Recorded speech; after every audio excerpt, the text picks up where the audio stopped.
there, so you've probably just seen the album reviews of probably Ted Nugent's debut album, or Free For All album review, or Cat Scratch Fever album reviews.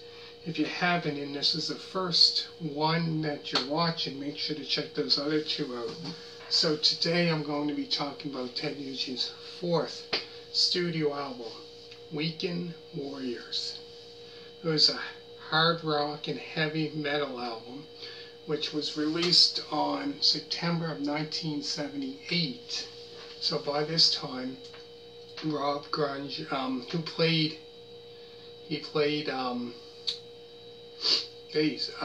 he left the band that time, and Derek St. Holmes, which was he sang lead vocals on for three albums.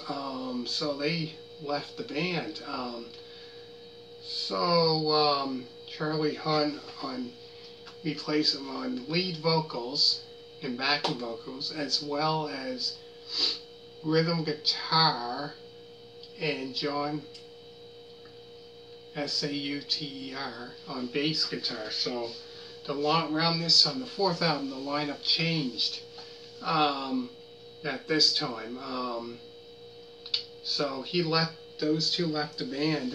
So Derek St. Holmes would return to the band years later, a couple years later, I think around the early 80s, sometime around the early 80s, he would return to the band. So I'll go through the songs. There's like I said, this album is like a hard rock heavy metal album. It was released on September of 1978.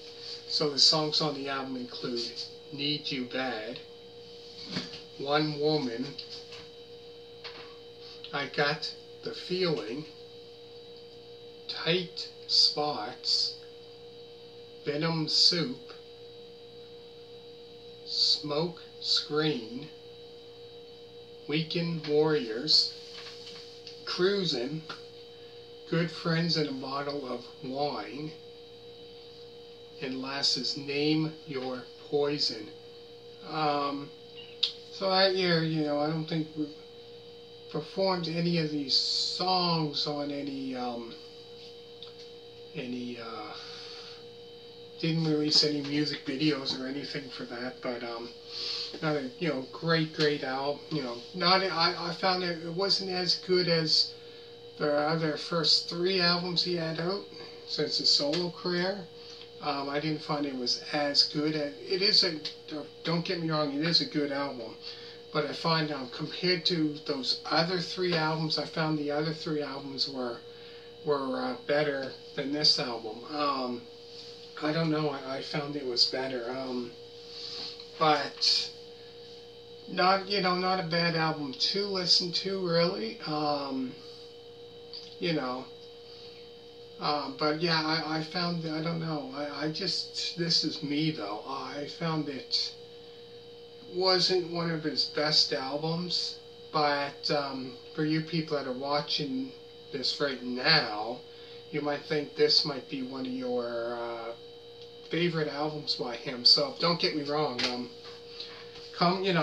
not saying that it's a bad album, it's just, so comment down below, let me know what your favorite album of his is, and check out the other ones, like his debut album, Free For All album review, and Cat Scratch Fever. But yeah, this, I don't know, maybe different lead singer, that's why. Maybe that's why it was different, because so used to the other albums before that, with, Ted Nugent singing and Derek St. Holmes, and he left, he wasn't on this album. Maybe that's why it was different, that, you know what I mean? That could be why. But yeah, not a bad album. I wouldn't say one of his best albums, but this is my opinion, not a bad album to listen to. So I'll go through the songs again. There's Need You Bad, One Woman, I Got the Feelin,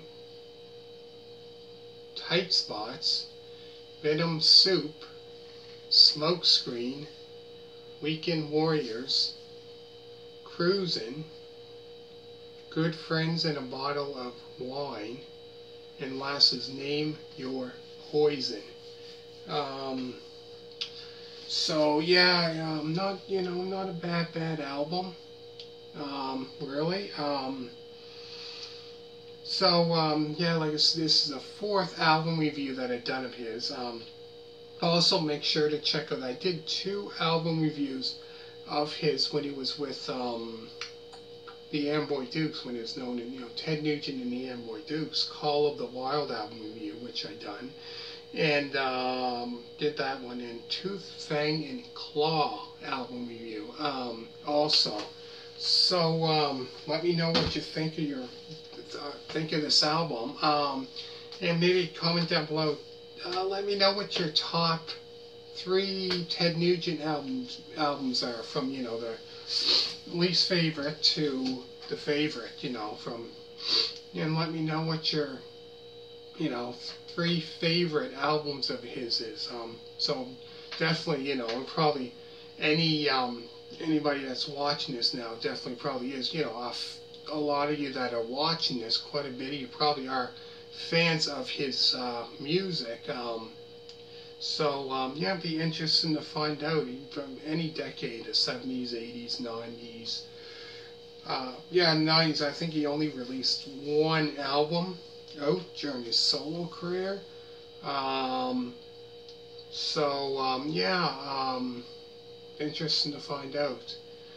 So I go through the songs again. There's Need You Bad, One Woman, I Got the Feelin, Tight Spots, Venom Soup, Smokescreen, Weekend Warriors, Cruisin, Good Friends and a Bottle of Wine, and last is Name Your Poison. So hit a thumbs up. So I put down in the description both the other album reviews that I've done, and also with music DVD collection. I don't know exactly what part it is, but I'm going to put it down in the description down below so you can see it. Make sure to check out Essential Classic Rock Vinyl Records, where I show my record collection. And yeah, so thank you so much for all you people that did subscribe. Hit a thumbs up, and thank you for watching, and make sure to subscribe, and bye.